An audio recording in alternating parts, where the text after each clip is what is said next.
Hola, ¿qué tal? Bienvenidos. Mi nombre es José Mario Salde. Muchas gracias por seguirnos.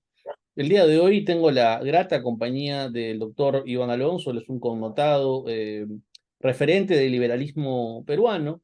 Es economista independiente y consultor. El día de hoy vamos a hablar acerca de un tema importante, que es el tema de la industria peruana, el proceso de industrialización. eh, y esto a partir de un proyecto de ley que ha sido presentado al Congreso. Doctor Alonso, muchas gracias por eh, poder brindarnos estos minutos.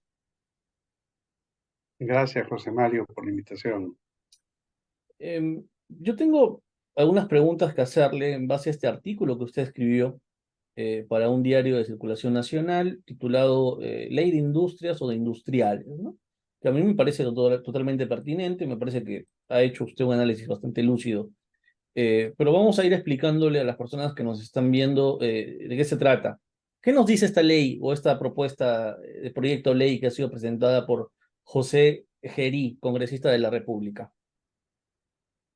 Bueno, dice muchas cosas, partiendo de que tiene esta visión de que es necesario impulsar la industrialización con un enfoque estratégico. Nadie sabe qué cosa es eso, pero yendo a lo concreto, la ley contiene un sinnúmero de beneficios tributarios de distinto tipo. Entonces, pretende forzar la industrialización del país a golpe de incentivos tributarios. Eh, y son tantos que realmente esto uno se pregunta si va a llevar a algo, ¿no?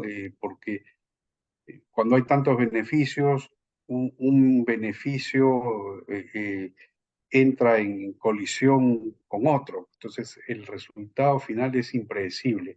Lo que sí podemos anticipar es que va a haber un movimiento importante de recursos, ¿no? Inversiones, capital humano, que se va a dirigir a sectores que no son rentables por los beneficios, las necesidades que satisface de la población, sino porque va a ir buscando dónde están las ventajas tributarias.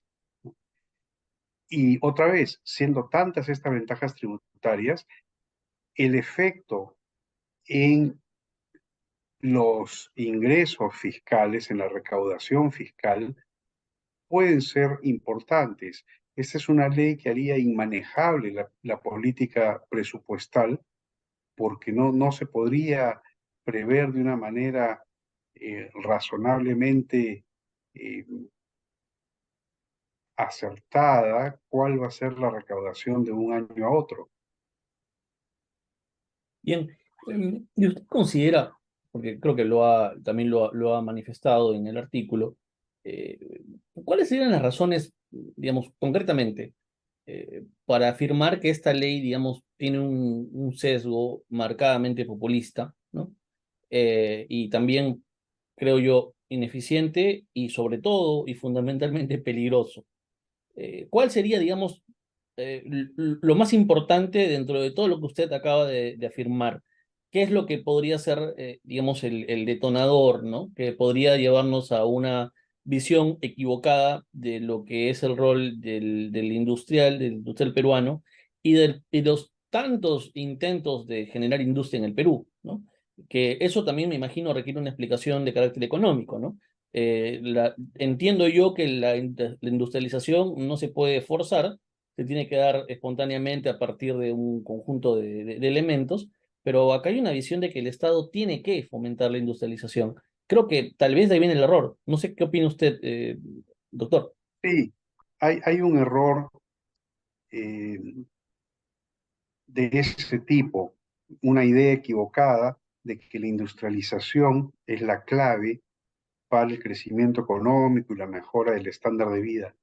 Ese es un error que existía hace 50 años con las políticas de industrialización por sustitución de importaciones, y existe hoy, pero el crecimiento económico se da siguiendo lo que son las necesidades de la gente. esas necesidades requieren productos industrializados, pero también requieren servicios, cada vez más servicios en la época actual. Entonces, no necesariamente eh, industrialización y crecimiento, desarrollo, progreso son lo mismo. Ahora, tú me preguntabas cuáles son los signos del populismo de esta iniciativa legal. Primero, una idea populista genérica, ¿no? Lo que acabamos de comentar, el hecho de que la industrialización es buena en sí misma.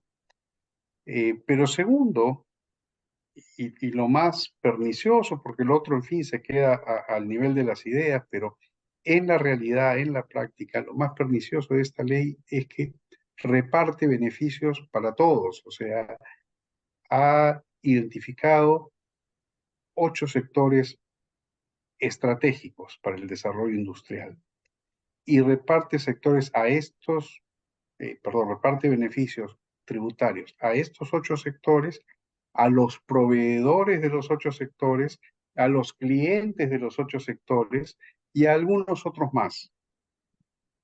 Entonces, hay para todos los gustos, ¿no? Esto parecería que fuera una oferta de campaña destinada a captar votos en todos lados, en las pymes, en la industria, en las empresas de electromovilidad, en las economía circular, ¿no?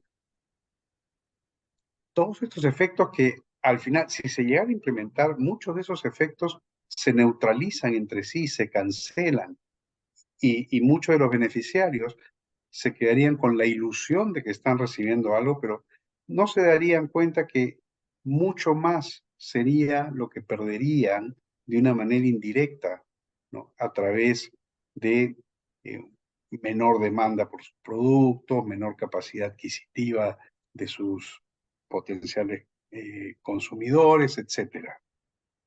Es decir, a largo plazo, esto lo único que haría es evidenciar que por estas ayudas, beneficios y oneraciones que da el Estado, se le resta competitividad a las empresas peruanas. En Argentina hay una frase muy célebre de Eva Perón: detrás de cada necesidad hay un derecho. Yo me imagino que debe ser un espanto para un liberal escuchar eso. Eh, Podríamos nosotros también afirmar que detrás de cada exoneración tributaria hay un beneficio para un grupo empresarial que afecta al consumidor y a la sociedad finalmente, ¿no? Y por tanto hay Bueno, a mí no me espanta la frase de Eva Perón que acabas de atribuida, recordar. atribuida a Perón. De, detrás de cada necesidad hay un derecho, o sea, podemos refrasear eso y decir todo el mundo tiene derecho a satisfacer sus necesidades o tratar de satisfacer sus necesidades de la mejor manera posible. Ese es un derecho innegable de toda persona. Ahora, el problema es que la industrialización no garantiza eso. Y sí, es verdad, detrás de cada beneficio tributario hay un privilegio, pero es un privilegio que termina favoreciendo al industrial, al productor y no al público consumidor. Porque lo esencial es lo que decía en una de las primeras respuestas, ¿no? En esta entrevista. Los beneficios tributarios, ¿no?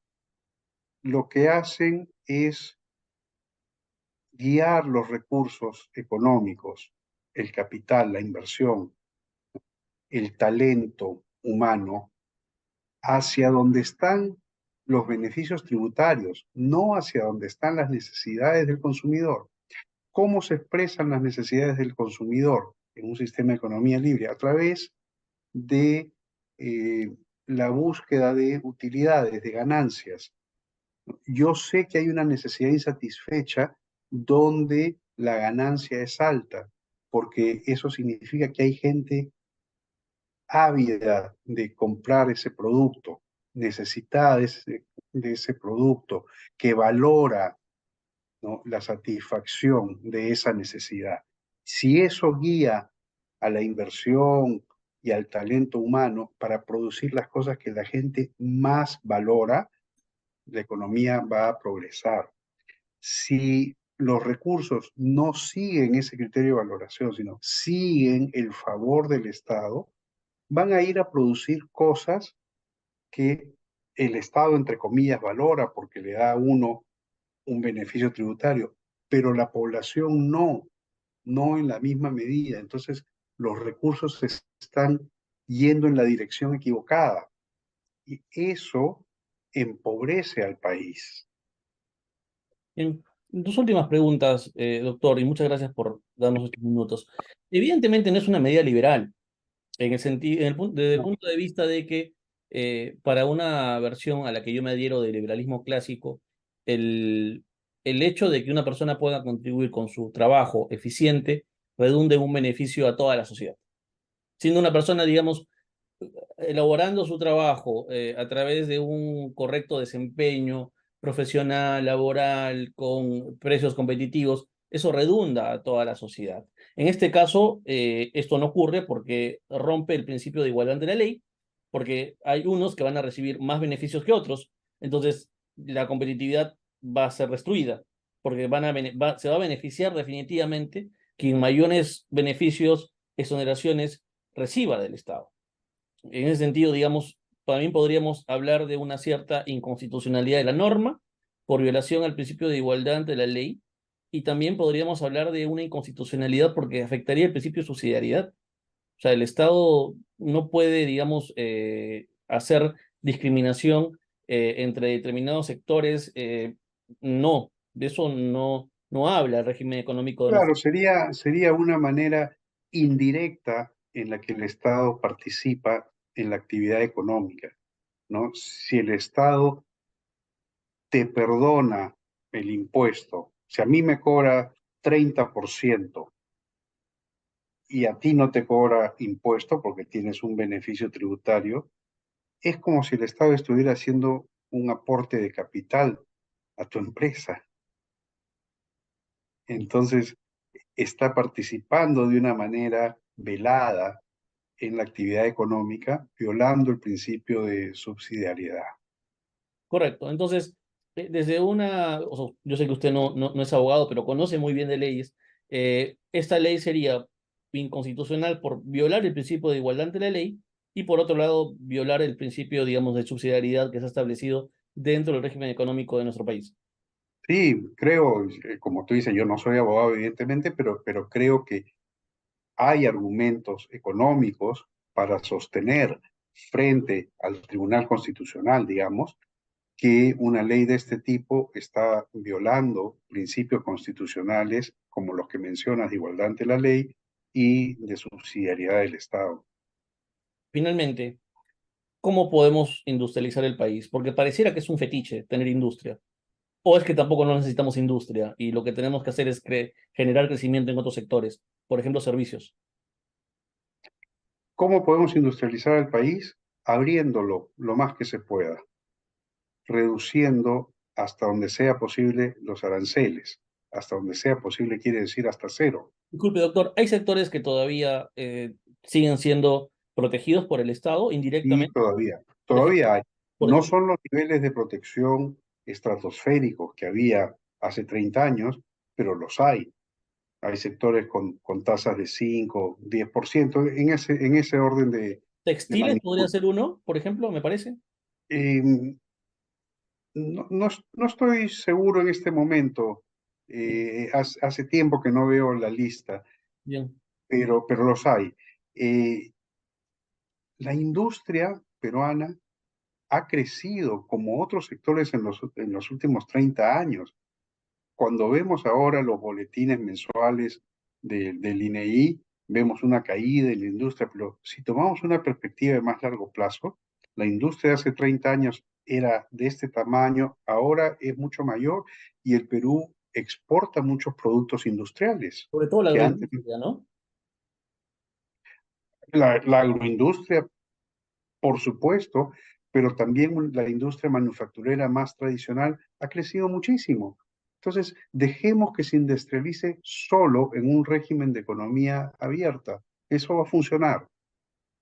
Y más bien invertir en educación, ¿no? Para mejorar la competitividad, digamos, del capital humano, ¿no? Tener mejores profesionales y tener reglas de juego claras, lo que implica, digamos, hacer una reforma del Poder Judicial para que no haya inseguridad jurídica. Son esas cosas las que están faltando, me parece, en el país Y para que se pueda consolidar. claro, yo creo que invertir en educación es bueno más allá de sus efectos económicos, ¿no? Es bueno porque hace de las personas mejores personas, pero no es solamente cuestión de invertir y educar a la gente, es cuestión de darle una buena educación.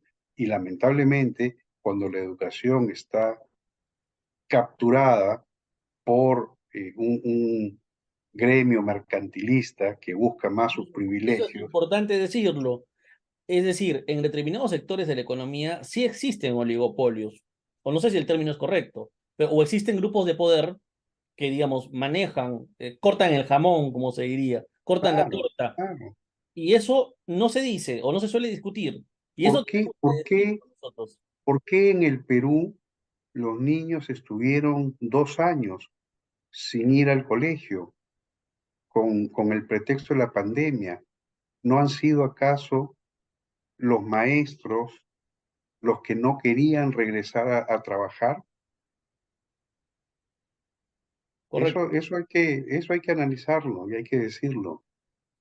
Y grupos de interés que son, por ejemplo, sindicales, pero también hay grupos de poder gremial económicos, digamos. Hay ciertos sectores, eso creo que lo podemos conversar en otro momento, pero entiendo que también hay ciertos sectores de la economía donde hay una fuerte presencia de grupos empresariales y esto no siempre es bueno, ¿no? No sé, por ejemplo, creo que lo hemos hablado en otro momento, el tema del acceso al crédito, el crédito barato, ¿no? Yo no sé si la salida le escuché por algún economista, viene por hacer que vengan más bancos, ¿no? Que compitan entre ellos para que pueda haber un crédito más barato. No lo sé. No sé si el factor de la tasa de interés que se cobran en los créditos tiene que ver con eso, pero entiendo que las salidas que se busquen deberían ser unas salidas a través del mercado y no a través de la intervención estatal. Por supuesto, el mercado es una máquina de resolver problemas, es una máquina de detectar dónde hay necesidades insatisfechas y buscar una solución a un costo accesible. El crédito se ha expandido muchísimo en el Perú también en los últimos 30 años. Entonces, el crédito llega ahora a muchos segmentos empresariales y de personales también, ¿no? A donde no llegaba antes.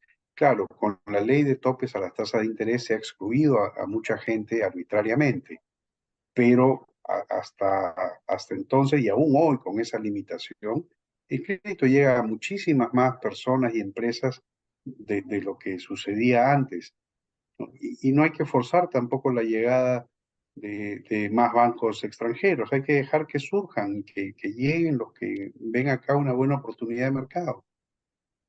Quiero hacerle ahora sí, ahora sí la última pregunta, doctor, abusando de su confianza. Y se lo digo esto en el marco de mi condición de provinciano, yo vengo de Arequipa. El proceso de descentralización ha sido un fracaso, en mi opinión. Se ha gastado ingentes recursos económicos que han podido ser destinados para otras cosas en mantener parasitarias burocracias regionales, que no son buenas para ejecutar proyectos. Hay muchísimos presidentes regionales presos, gobernadores regionales presos. Es decir, esto tiene que reformularse. Pero mi pregunta es la siguiente. El factor canon. Si usted tuviera poder de decisión político, ¿qué haría con el canon? Porque, digamos, el canon tiene dos caras. Dinero que reciben los gobiernos regionales y que se impulsa el proceso de descentralización, pero también, digamos, oligarquías políticas regionales que se aprovechan del canon para hacer actos de corrupción, etcétera, etcétera. ¿Qué se debería hacer con el canon? No sé si usted lo ha pensado. Algunos sostienen que debería crearse un fondo de inversión soberano, por ejemplo, como se hace en otros países, ¿no? Ese dinero debe ir a un fondo y debería diversificarse y tenerlo para cualquier contingencia o para obras de gran envergadura. No sé usted qué opina al respecto y con eso termina. Yo no soy muy partidario del Fondo de Inversión Soberano porque el Fondo de Inversión Soberano se hace con un excedente de impuestos sobre gastos públicos. Entonces, si va a haber ese excedente, prefiero que se reduzcan los impuestos y que cada peruano pueda hacer su propio fondo soberano o no soberano, pero su propio fondo de inversión. ¿Qué haría con el canon? Más allá de los problemas de corrupción que son, ¿no?, difíciles de resolver, abstrayendo de ese problema, yo creo que el canon debería tener fecha de caducidad. Es decir, si un gobierno regional recibe fondos del canon este año, debería tener un plazo límite para gastarlo en las cosas a las que se debe destinar el canon. Quizás una manera de incentivar el buen uso del canon sería que el gobierno central dé una contribución proporcional adicional al canon, siempre y cuando ese canon se use para inversiones que hayan sido filtradas por un buen sistema de evaluación de inversión pública. O sea, básicamente incentivos. Incentivos, Es, incentivos para el buen sí, uso, que reconozcan un buen uso. que reconozcan un buen uso del canon y que no sea pues una chanchita para gastar en cualquier cosa, porque lamentablemente el proceso de regionalización, como fue diseñado, y hay que recordar que las grandes figuras políticas y líderes de opinión de hace 20 años estaban todos a favor de la descentralización y ha terminado siendo un fiasco. Entonces, ¿qué pasa? Los gobernadores regionales, los gobiernos regionales tienen recursos desproporcionados con sus responsabilidades. Entonces, se les hace muy fácil malgastar la plata. Como dice el señor Milei, las manos porosas de los políticos, ¿no? Eh, Así, ya hablaremos del señor Milei, creo que es importante también hacer una reflexión acerca del liberalismo, porque se ha vuelto de moda ahora ser liberal, doctor Alonso. Mire usted, así es. antes era un estigma y ahora todos son liberales, Ahora da prestigio. ahora da Sí, prestigio, de estatus. Ya sí, hablaremos sí. al Aunque respecto. uno proponga cosas completamente contrarias al liberalismo. Bueno, creo que un liberal tiene que andar siempre solo, ¿no? Es un lobo estepario en el fondo un liberal, ¿no? Ser liberal y andar con gente medio contradictorio, ¿no? No tienen, digamos, bueno, le agradezco mucho, doctor, de haber podido conversar con usted. Como siempre, una charla interesante, inteligente, y creo que quedan temas para poder tratar más adelante. Hemos estado el día de hoy con el doctor Iván Alonso, él es economista independiente, él es consultor. Doctor, muchísimas gracias. Gracias por la invitación. Encantado. Hasta cualquier otro momento. Muchas gracias.